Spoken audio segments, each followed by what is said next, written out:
The worst deaths, in my opinion, are accidental. I read last week about a mother who rolled onto her newborn and suffocated it. Every year toddlers die from being left in hot cars. And then you hear stories of kids playing games, like one boy who hid in an unplugged freezer and suffocated to death during hide and seek. Can you imagine? Can you imagine being the person responsible in any of these situations? To me, this is so much more terrifying than the prospect of the paranormal. I'd much rather be haunted by a ghost than by guilt over unintentionally hurting someone. My husband, Wade, is the opposite. He's unbothered by accidents, but petrified of horror movies about demons or vengeful ghosts. But as I told him, none of those things are real, so why be scared? He counters that accidents are without malice, therefore not as scary as murderous ghosts that might be real. I guess he has a point. About the lack of malice, not about ghosts that might be real. I know they're not, because if they were, my best friend would definitely be haunting me.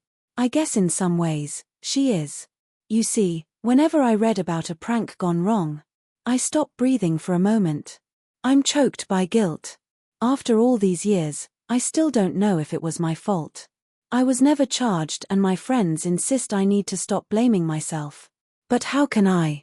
How can I move on, not knowing if it's because of me? Rosa got into the suitcase on her own.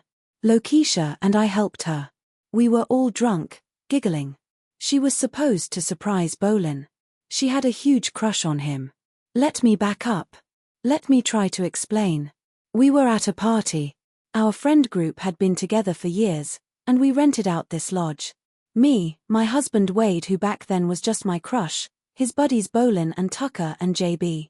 And the girls who were my besties, Lokisha and Rosa and Kay. There were also some other friends who stopped by who we'd met earlier in the day while hiking. I can't remember their names anymore. And Rosa, she was in her flirty phase. Rosa was my best friend. But she wasn't perfect. She was like a butterfly who sips from every flower. A real heartbreaker. Beautiful and passionate. I was a little bit jealous of the attention she had, and also kind of in awe of her. Whoever she was with fell hard, like she was the love of their life. But she never committed. She'd been on again off again with JB, then seduced Wade, which was kind of bitchy because she knew I had a crush on him. She'd even flirted with bisexuality with Kay. Now, her eyes were on Bolin. I forget whose idea it was for her to hide in the suitcase, mine or hers. All the luggage was in the basement because that's where the boys had put it when we'd arrived at the lodge. Lokisha said something like, Bolin's suitcase is big enough to hide a body. And that's when Rosa, or me, had the idea she'd hide in it. And Rosa decided to spice up the prank by wearing lingerie. When Bolin took the suitcase up to his room and opened it, he'd find a sexy surprise. We were stupid. None of us had good judgment. Especially since we were tipsy. Once Rosa squeezed inside, whining about her hair getting caught in the zipper, Lokisha and I went to go badger the boys to bring everyone's bags to their rooms. I remember Bolin delivered mine. I was staying outside in a tent with Kay. The lodge didn't have enough bedrooms for everybody, and we wanted to sleep under the stars. Kay had no idea about the prank, and was confused when I kept urging Bolin to go inside and check his bag. Wink, wink. After he left, I told her about Rosa. And because Kay was actually sober, she told me to go make sure Rosa wasn't stuck in there.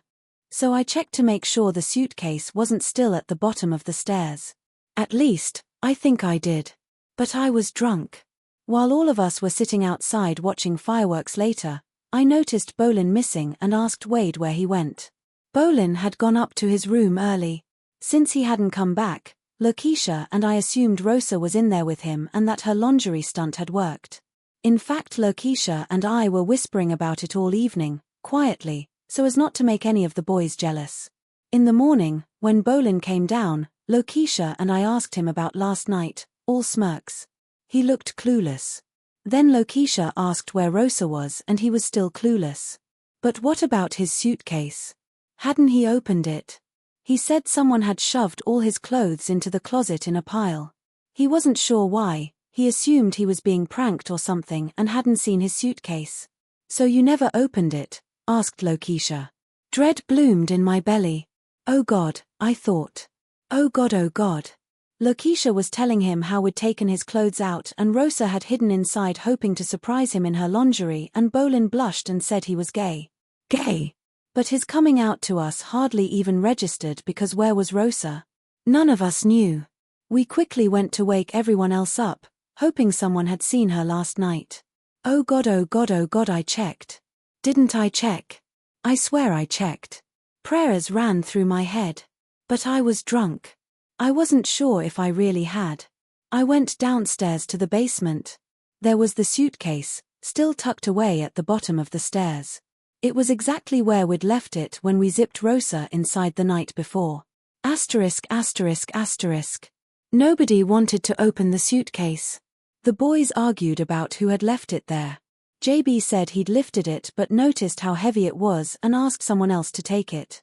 Each of them had thought another of the guys was going to grab it. Bolin didn't think to check because he found his clothes piled in the closet.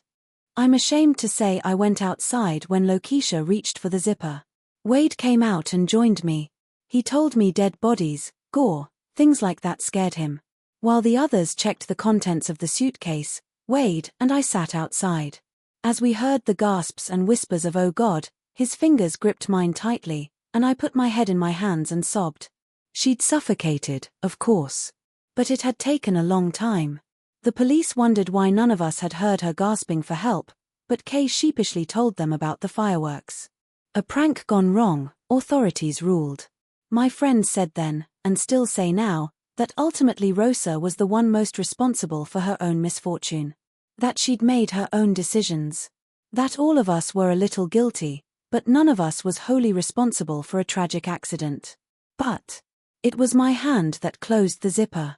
I've lain in bed, thinking about her gasping for air. Why didn't she scream? Why didn't we hear any muffled shouts? I imagine her, squeezed into the darkness while her pleas for help go unanswered, and I can't breathe. Asterisk, asterisk, asterisk. But the real reason I'm writing this is because this morning, I saw a story in the news about a woman in her underwear found strangled on the beach. My husband switched away from the reporting, and when I asked why, he looked surprised and said he thought it might trigger me. Why? I asked. It wasn't a prank. I thought it might remind you of Rosa. You know, the lingerie. I suppose that aspect was similar. To be honest, that part of the tragedy had never really stuck with me as much. But now, I think about how we all stopped talking about her afterward. How her death was only a blip in the news. No details were released. In our friend group, Rosa's death became a taboo subject. Almost like she'd never been with us at all. We all silently agreed to forget her. And I'm about to be sick. Because Wade dated her, too. And loved her. And I'm more and more certain I looked down the stairs before the fireworks and there was no suitcase there. And now I'm wondering. If Wade never saw what was in the suitcase, never picked it up or opened it or moved it, how did he know she was in her lingerie when she died?